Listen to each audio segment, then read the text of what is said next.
Okay.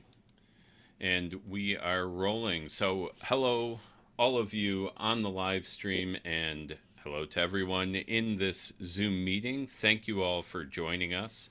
These Thursday evening Zoom meetups are the public facing part of the vidwheel Creator Network. And the vidwheel Creator Network is essentially a video support group. We use a closed social media and education learning platform to teach you how to use your gear and provide a community of other folks who are also building their businesses through video.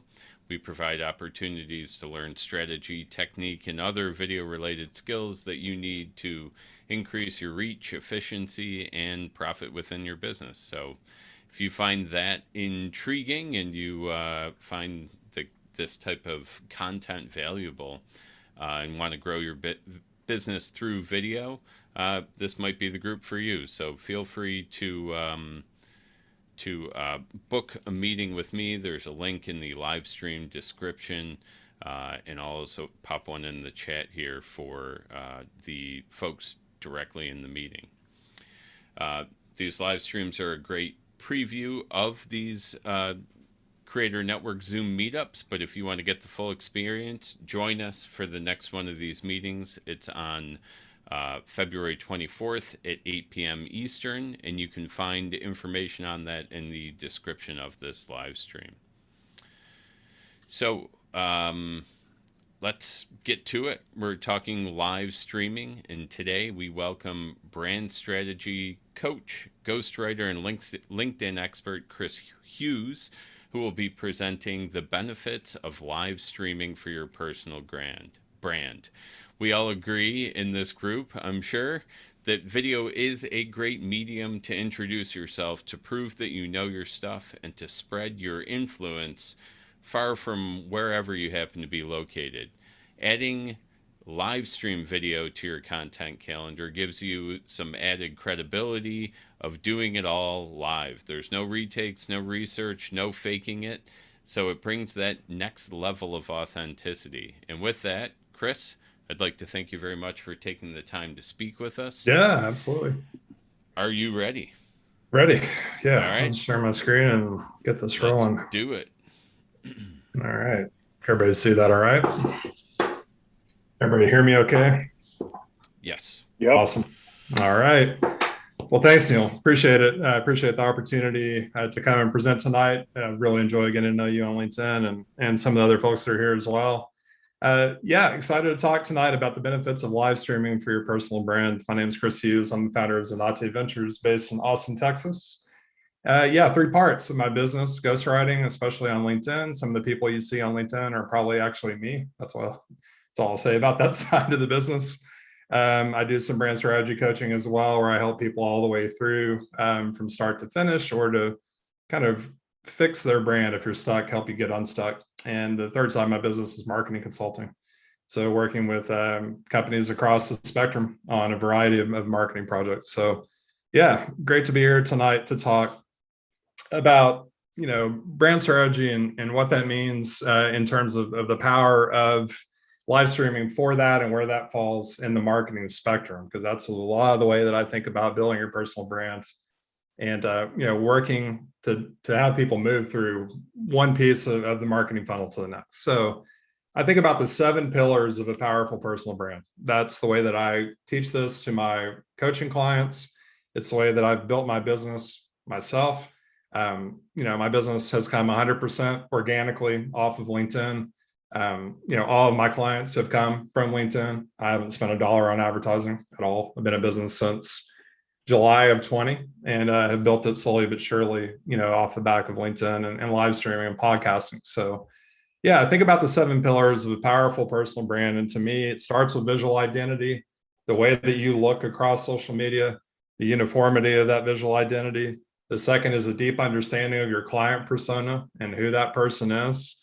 Demographically, age, gender, location, education level, income level, but more importantly, psychographically, like what they believe in, what they value, what they hold kind of deeply in their soul, in their person, and why they do what they do, and then how they behave, how they act. So thinking about that persona, analyzing your competition, having a very clear understanding of who your competition is, how you're different, how you speak to that in your content.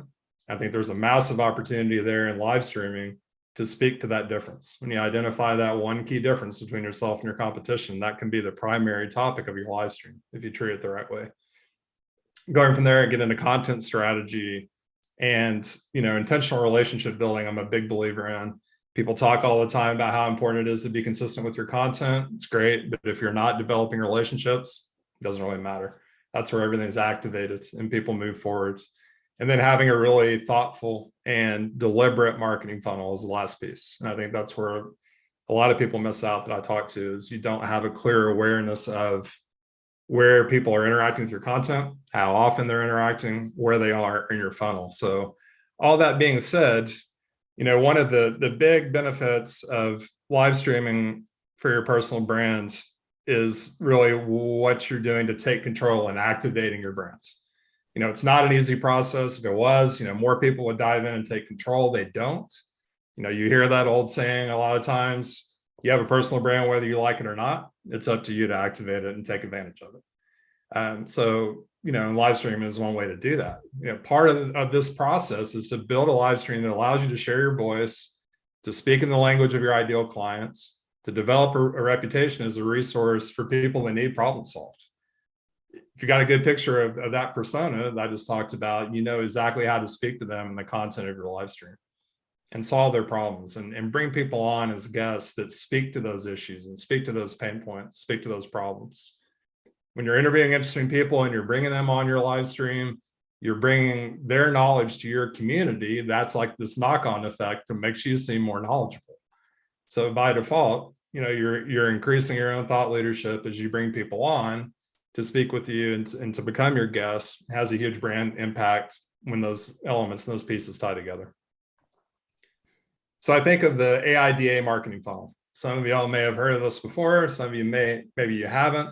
This is kind of like marketing 101 in terms of thinking about the steps in your funnel of your potential audience.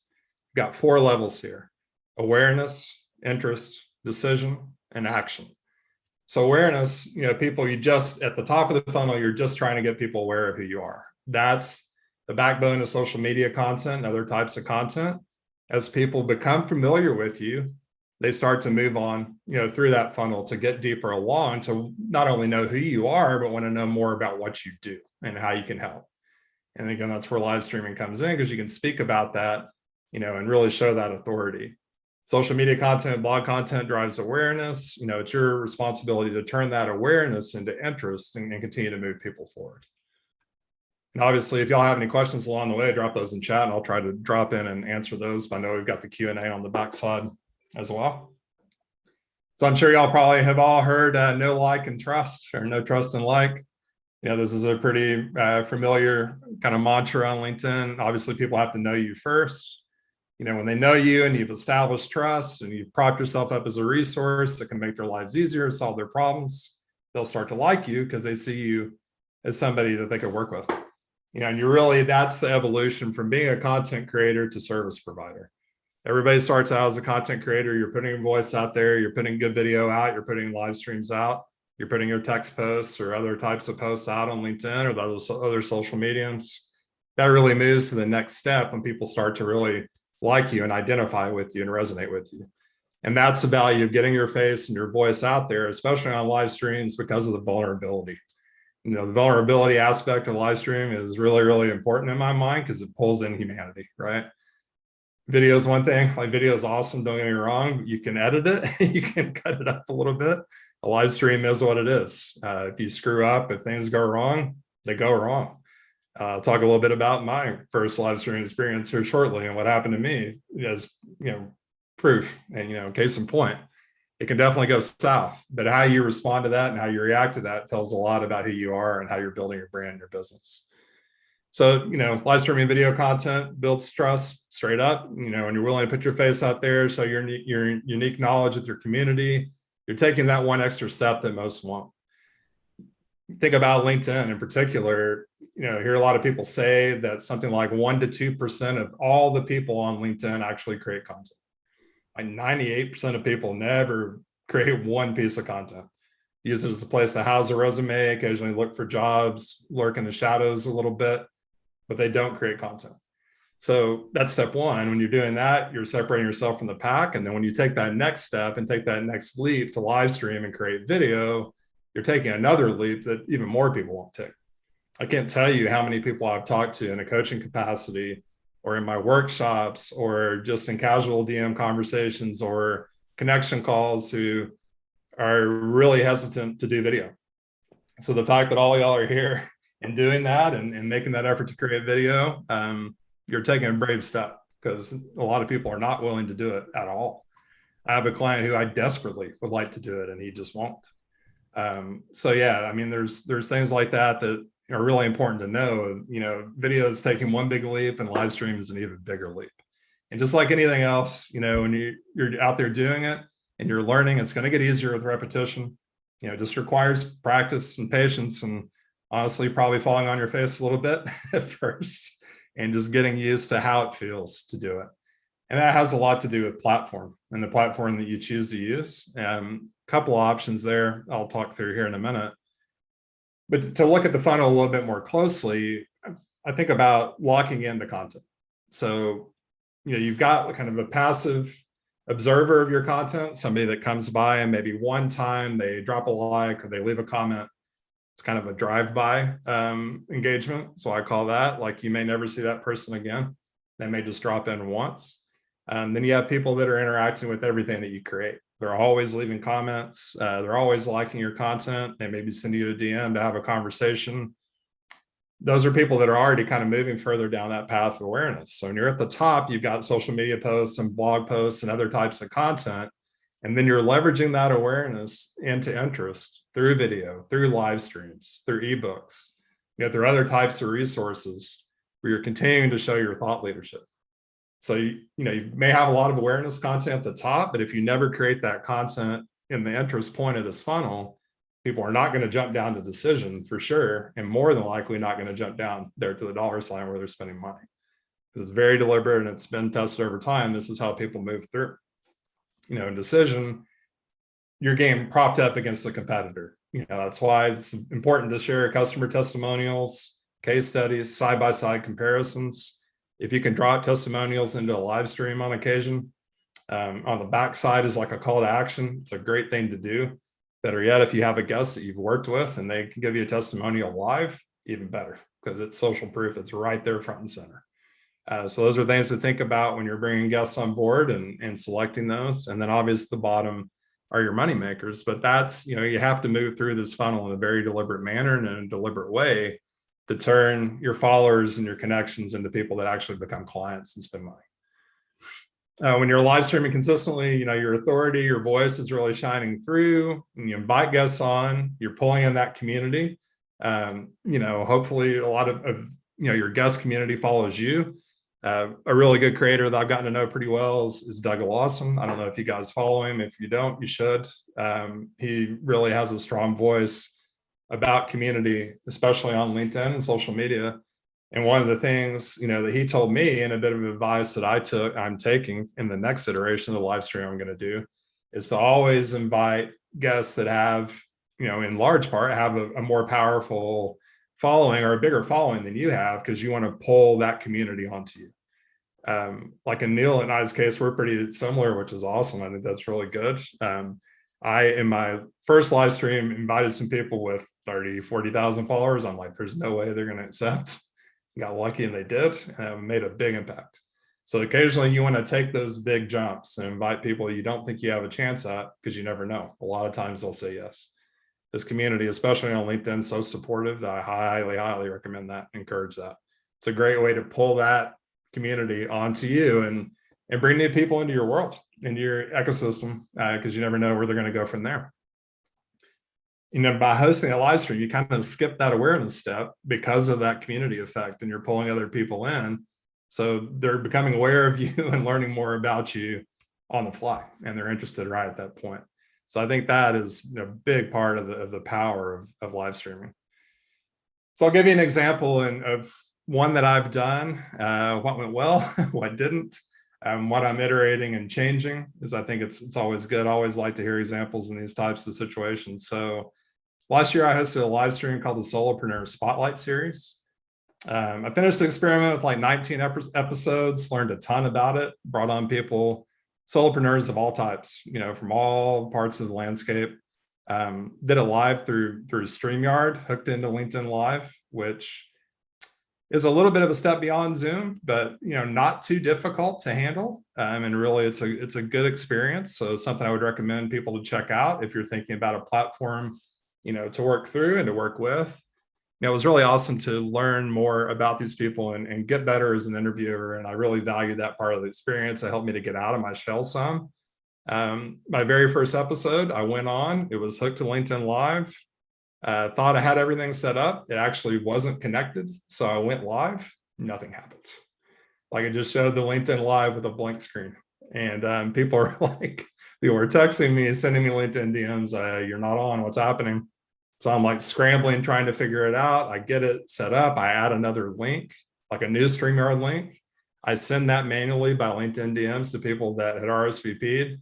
I didn't know that RSVP actually brought people into the studio with me, like where they're there in the studio, not like as a viewer, but in the studio. So I've got people in the studio, like they're with me on screen. I'm like, whoa, this is not what I wanted. So there's an example of what can happen. And you're probably going to have one of those kind of fall on your face type moments, but I learned a lot about it and obviously how to go overboard and be prepared and, be ready for the next one. But so much fun.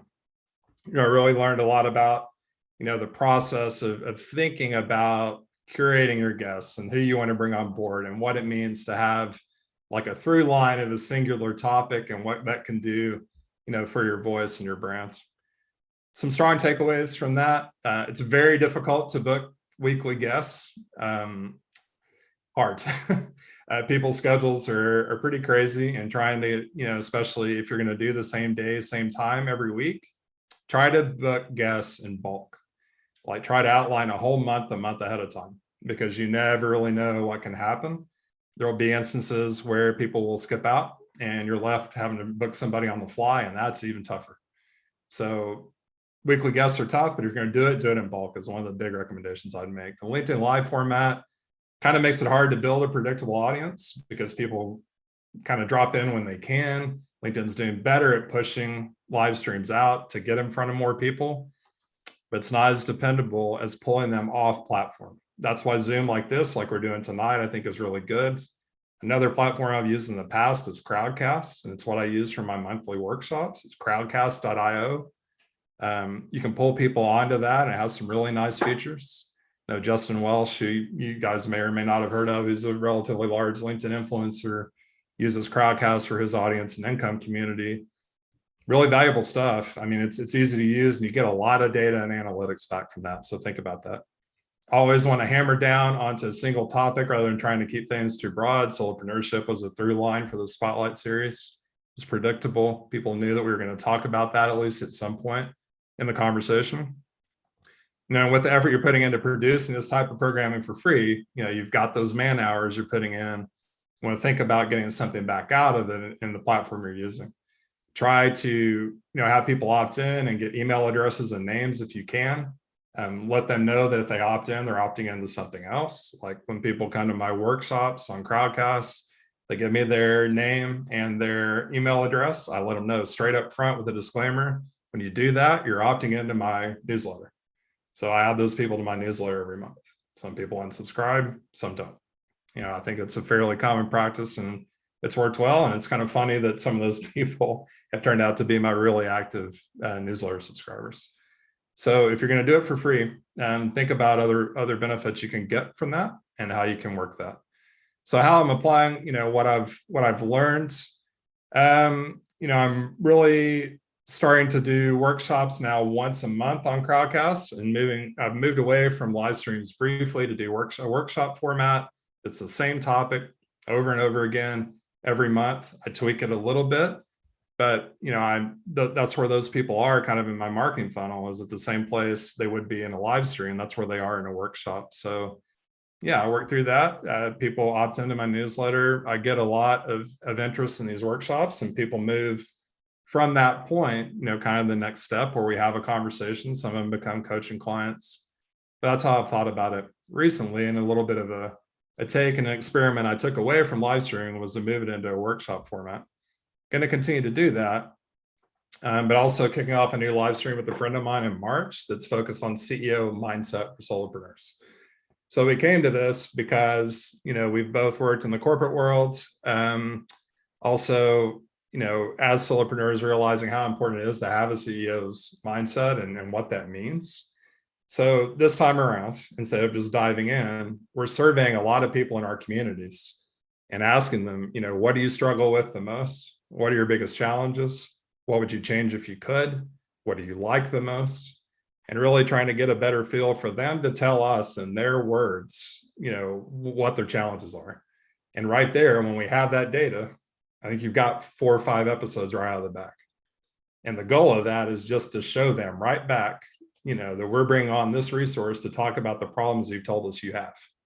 If you go straight up and you just launch it live without doing a little bit of dive into your personas or into your customers, it's going to come off a little bit more blind than it will if you do that research. So I encourage you to do that. Reach out to people that you're close with in your community and just ask them, what would you like to hear us talk about? If you're researching an idea, break that idea down into pieces and then ask questions about that idea to your community. See how they respond. You might be surprised by the answers. You'll get a lot back out of it that'll help you frame those first few episodes. So yeah, the benefits of, in comparison, live streams and workshops, you really can pull authority in with a live stream. People are already, who are following you, and following your guests are more likely to become a part of the community as a whole over time. In the workshop format, you're kind of constantly having to cultivate that, make sure enough people attend to make it worthwhile for everybody and for your brand. And it's a big challenge. It's a lot of manual work, a lot of DMs, a lot of messages, a lot of kind of trying to get people in front of links. So it's a different animal for sure, but I think both are worth experimenting with a little to think about, what that does for your business and for your brand. So just to wrap up tonight, want to talk a little bit about my ebook, 7 Pillars of Powerful Personal Brands. It's available on Gumroad, 40 pages. Goes straight through my coaching methodology and how I think about my brand from point A to point Z, how I work with my coaching clients, outlines it straight up. For any of y'all maybe interested in grabbing a copy, I've got a link here. You get 15% off. And yeah, it's really what I've got. If anybody wants to check out my other links, Twitter, TikTok, my newsletter, anywhere else, go to Linktree/Kris Hughes. Thanks, Neil. Appreciate it. Yeah. If anybody has any questions, happy to dig in. Awesome. That was great stuff. If you want, I couldn't copy and paste that link for the book if you want to pop it in chat. Yeah, I'll drop it in here. That would be great. So we are in the Q&A section of the presentation. Does anyone have a question for Kris? And if you do, feel free to just unmute and go for it. And if not, then I get to bring in my question. So anybody? Hi, my name is Aaron. Can y'all hear me fine? Yeah. Yes. Cool. I have a couple questions. The first one, just kind of out of curiosity, what's the benefit or difference between LinkedIn's audio event versus the live stream option? As far as the biggest benefits in the live stream over the audio event. I've been in a couple of them. They're pretty cool because they are in a separate sort of closed environment as opposed to just live streaming on video on LinkedIn. So that's the first question, and I can follow up with the second one. Don't know a whole lot about audio yet. I don't have access to it. I know they're kind of dripping it out slowly to selected people. It seems to be going kind of from influencers down. So don't have it yet, but I imagine that they're going to be trying to improve upon what Clubhouse did, which was kind of that megaphone effect where you've got one or two speakers that are, kind of talking down to everybody from the pulpit. It's really hard to get involved and get engaged. So I'm hoping that they're going to make some improvements on that. That would be my guess. But yeah, I don't know much about it. Neil, have you been invited to it yet?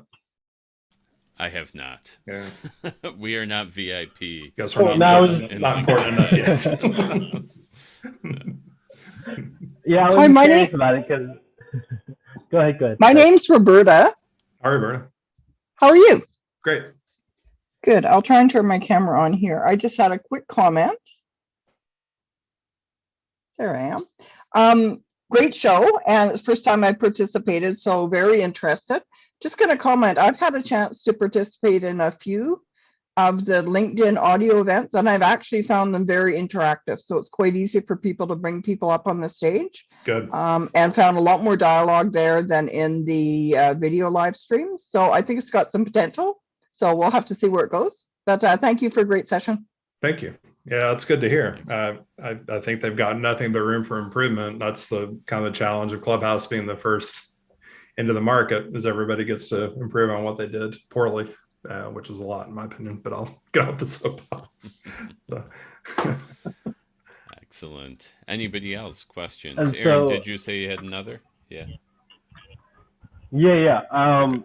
I am. So I've been contemplating doing some type of live. But I wanted to ask, what is the difference between pre-recording and putting a video live versus a live stream? Obviously, technically, it's very different. But as far as the benefit and the perception to your audience, what's the big? Yeah, I mean, to me, pre-recording definitely feels pre-recorded. I mean, it's a pretty obvious difference. There's nothing wrong with it per se, but I think you lose a lot of the ability to engage with your audience on the fly and really turn it into a conversation when you do something that's pre-recorded. I've seen people that have run pre-recorded video and then they'll drop into chat and try to have conversations as people are dropping questions in, to chat or in comments, and it still comes off disjointed because it's not in real time and it's just kind of awkward. I wouldn't do pre-recording myself because I really value that interaction in the conversation. So I think that that's a big difference to me, is the lack of ability for the organic conversation and interaction. You lose that with pre-recorded. Neil, what do you think? Yeah, I'll add to what Kris says there. I mean, LinkedIn, when they roll things out, they tend to push them too. So like the fact that they are like in the live right now will give you a little more traction with it. Yeah. But I do a mix of pre-recorded and live stuff, and they're very different in the way they interact with your audience too, and not necessarily always in good or bad ways, but different. That they show up very differently. So true. So that is a non-answer. Got it. Thanks, guys. So they're different. But I would encourage you to try both and see if one resonates more with your audience than the other. Yeah. So. Yeah, for sure. It looks like Mark has a question. Mark saying hello. One or the other. Mark's saying hello, and Mark has a question. Kris, so in addition to inviting a guest on your live stream who has a larger, or hopefully a much larger following, what other suggestions would you have for guest selection? Yeah, watch their content. See if they've done video themselves, see if they have their own live stream, see if they've been guests on other live streams, see how they carry themselves, because that's a good way to avoid the awkward factor, to bring somebody on that's just like frozen or stone quiet, because I'm a talker. I want people to talk and I want to go on the fly. And I'd like to have the conversation be really casual. So that's something I look for. I'm not going to do like straight up, Q&A. I may ask a leading question to start the conversation, but then I want it to flow from there. So I tend to look for people that have that, they kind of have that natural presence on camera and have that ability to carry those types of more casual conversations that aren't so, I ask a question, you respond. So do a little homework on their content and what their presence is like to make sure that matches up. Okay. And then you wouldn't necessarily want to bring someone on who exactly overlaid with your space. I mean, you want to bring someone who would supplement. Yeah. Okay. Yeah, I think about it as complementary. So if I'm pulling in their community and I've got my established community, I know who my community is very deeply, and they know who theirs is. And, as long as there's a good complement there, where like I would typically refer somebody who needed their specific skill and vice versa. I think that's a good way to think about it. Yeah. Awesome. Thanks. Yeah, sure. All right. Does anybody else have any questions? And if not, I'm going to just spin off of what Mark was saying there too, because Kris, you did mention how inviting people on, you're able to kind of borrow their knowledge and influence a bit, which is something we talk about in the network all the time. I put it very bluntly as talk to someone smarter than you and record it, and then you have great content, right? Like if there's, if it's somebody who deals with things in your space, Mark, that you know is an expert in like either a specific part of your industry or something adjacent to it, then just have them on and let them talk, right? And you'll get good stuff that's useful to your audience. So, and honestly, I don't do it often, but I know exactly who my primary competitors are. I've had them on as guests because I see it more collaborative. I don't see myself in direct competition with anybody. So like if I bring them on, there's going to be a different point of view. We're going to talk about subjects that are related to what we do, and we're going to have a different spin on it. So not often, because I don't want to give them a lot of promotion necessarily, but it doesn't hurt to do that on occasion to just show that you're open to it and that you're collaborative. So but to your point, Kris, what you said before was really knowing your competition and figuring out your differentiation. So that's a great opportunity to be able to differentiate yourself without slamming the competitor. Yeah, exactly. I mean, it can be a light touch for sure. And I know exactly what mine is, and I preach it all the time on LinkedIn. And it's just, I think that competitive analysis is something people don't do often enough. And I think it's essential. You've got to dive into that deeply. To understand your content gaps and what you want to talk about and what makes sense for how you want to present yourself. Mm-hmm.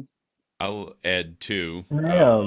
Kris Jones has got something, I think, right? So obviously then live streaming gives you a much more better take on your personal brand than a recorded video does.